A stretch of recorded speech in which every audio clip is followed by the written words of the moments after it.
ดูทุกเหยียดยำประเทศกูจนไม่มีอะไรดีต่อให้100 ปี1,000 ปีก็ไม่เจริญเหมือนมึงเอาไอ้ควายถ้าประเทศจนอย่างกูเนี่ยมึงมาปนทุกวันน่ะมึงอยากได้ไปทำไมฮะมาปนประเทศกูมาห้าเรื่องประเทศหนังหน้าอย่างมึงน่ะเขาดูถูกอะถูกแล้วพวกมึงมันเนรคุณเขมรมันก็คือเขมรอยู่วันยังค่ำละสบายดีสวัสดีครับทักทายทุกท่านที่เข้ามาติดตามรับชมอยู่กับผมเทพโยครับพี่น้องทางเมืองไทยตอนนี้กับประมาณบ่าย3 โมงทักทายพี่น้องฝั่งไทยฝั่งลาวก่อนอื่นครับพี่น้องอย่าลืมฝากกดแชร์แสดงความคิดเห็นกันเข้ามาครับพี่น้องล่าสุดนี้เขมรมาอีกแล้วก่อนหน้านี้จูดทูบนะวันนี้มาใหม่อีกแล้วแช่งไทยอีกแล้วคือทำตัวหน้าดูถูกหน้าเหยียดหยามมันก็สมควรถูกต้องไหมครับทุกท่านเดี๋ยวลองไปฟังมันนะมันหน้ามากดูทุกเหยียดยำประเทศกูจนไม่มีอะไรดีต่อให้100 ปี1,000 ปีก็ไม่เจริญเหมือนมึงเอาไอ้ควายถ้าประเทศจนอย่างกูเนี่ยมึงมาปนทุกวันน่ะมึงอยากได้ไปทำไมฮะมาปนประเทศกูมาห้าเรื่องประเทศกูทุกวันเนี่ยเพราะอะไรไอ้ร่ำรวยไอ้รวยเพราะขโมยเขาดีอย่างนี้เลยเหรอประเทศกูจนก็ไม่ขโมยประเทศเพื่อนบ้านเหมือนมึงหรอกไอ้ควายไอ้ชาติหมาพวกมึงอะไรที่พวกมึงทำกับประเทศชาติกูฟาดดินจะลงโทษพวกมึงเร็วๆเลยเนี่ยไม่มีหน้าไหนทำได้ทำไรพวกมึงหรอกเดี๋ยวฟาดดินจะลงโทษพวกมึงเองเดี๋ยวพวกมึงจะตายทั้งโคตรกูก็พูดอย่างนี้แหละกูพูดความจริงก็ประเทศมึงร่ำรวยเพราะขโมยเขาขโมยกูขโมยประเทศเพื่อนบ้านมันก็ยอมรับความจริงไม่ดิแล้วอีนาไหนก็ตามที่มันบ้าชายแดนนะที่ตรงนั้นเป็นคลองพวกมึงกล้าสาบานนี่แหนะละครับทุกท่านใต้ถึงผมโคตรปะเห็นหน้าเอาปะมันนะเอามะเอาพูดตรงๆนะถ้าอยู่ใกล้นะครับ2 ทีเอาพูดตรงๆนะคือเขมรแต่ละตัวนี่ปากดีปากดีนะเหมือนประเทศตัวเองเนี่ยคือเหนือไทยเจริญแล้วไม่ได้พึ่งพาประเทศไทยเลยนะเออคือมั่นอกมั่นใจว่าเขมรเนี่ยคือยิ่งใหญ่ไม่รู้ว่านอนแล้วฝันไปเองหรือเปล่าทำไมในความคิดผมเนี่ยเขมรก็คือเป็นประเทศหนึ่งที่ยากจนยังไม่เจริญยังไม่พัฒนายังไม่ได้เข้าถึงการศึกษาถ้าเทียบเศรษฐไทยนะถือว่ายังล้าหลังกว่าไทยอยู่ประมาณสัก50 ปีสำหรับผมนะประมาณ50 ปีเลยโดยโครงสร้างพื้นฐานอ่าแล้วก็ระบบขนส่งในเขมรมันช่างแตกต่างจากประเทศไทยเป็นอย่างมากมึงยังกล้ามานั่งด่าคนไทยแช่งประเทศไทย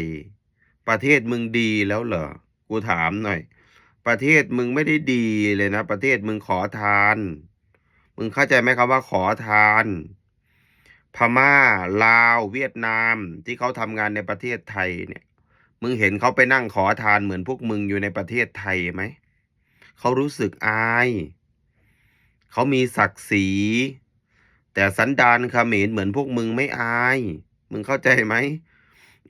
จนเขาก็ต้องสู้ทำงานแลกเงินจะให้ไปนั่งถือโอถือจอกถือจอกถือขันถือแก้วไปนั่งขอทานไปกราบตีนคนอื่นอยู่นะครับมันน่าอายมากเลยนะประเทศไทยคนไทยก็ไม่มีสิทธิ์ขอทานครับผิดกฎหมายขนาดไม่ใช่ประเทศมึงยังหน้าด้านมานั่งขอทานอยู่ในประเทศไทยมันเกินคำว่าอาย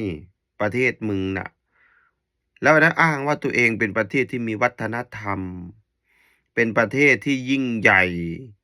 เป็นประเทศที่มีคุณธรรมแต่มึงไม่มียางอายกูก็งงนะล่าสุดนี้ปลอมตัวเห็นไหมปลอมตัวเป็นไทยเป็นคนไทยมุสลิมคุมหัวคุมหางไปนั่งขอทานอยู่สุขุมวิทพอคุณกันจอมพลังลงพื้นที่ไปตรวจดูอ้าวไม่ใช่เขมรไม่ใช่คนไทยนี่เป็นเขมรเห็นไหมเหลี่ยมมาในรูปแบบใหม่อ้างว่าเป็นไทยมุสลิมพอจับไปตรวจบัตรไม่มีเป็นคนเขมรเอ่ยปากยอมรับไปไม่รอดจับส่งกลับอีกแล้วไม่นานนี่ก็มาใหม่อีก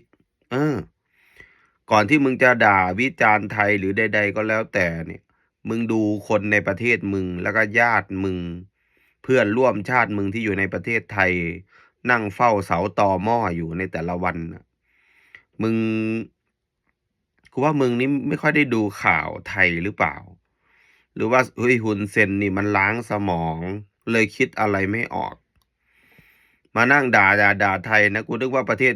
มึงเจริญมึงไม่ได้เจริญนะเออ แล้วอีกอย่างนะครับเรื่องการต่อ MOU นะครับเชื่อเนี่ยตอนนี้ไทยประกาศนะครับรัฐมนตรีกระทรวงแรงงานไทยเนี่ยเขาประกาศต่อ MOU ให้เขมรนี่รอดูหลังเลือกตั้ง หลังเลือกตั้งเนี่ยเผลอๆนี่เขมรบุกนะครับลักลอบเข้ามาไทยแบบทุกช่องทางเลย เพราะว่าถ้าเลือกตั้งเสร็จไม่มีการเจรจาคุยกันเรื่องการเปิดด่านยังไงเขมรก็ต้องหนีเข้าไทยแบบผิดกฎหมายเพิ่มขึ้นแน่ๆเพราะคนที่อยู่ในตอนนี้เนี่ยคือได้ต่อ MOU ผมก็ไม่รู้ว่าพรรคไหนอันนี้ผมก็ไม่ทราบนะฮะแต่ที่แน่ๆนี่คือคนไทยจำนวนมากกว่า 50% ไม่เห็นด้วยต่อ MOU ให้กับเขมรนะอันนี้คือความคิดเห็นผมหรือว่าทุกท่านมีความคิดเห็นยังไงก็ฝากกดแชร์แสดงความคิดเห็นกันเข้ามาด้วยนะครับทุกท่านทักทายกันยามบ่ายตอนนี้ประเทศไทยประมาณบ่าย3 โมงสบายดีสวัสดีครับ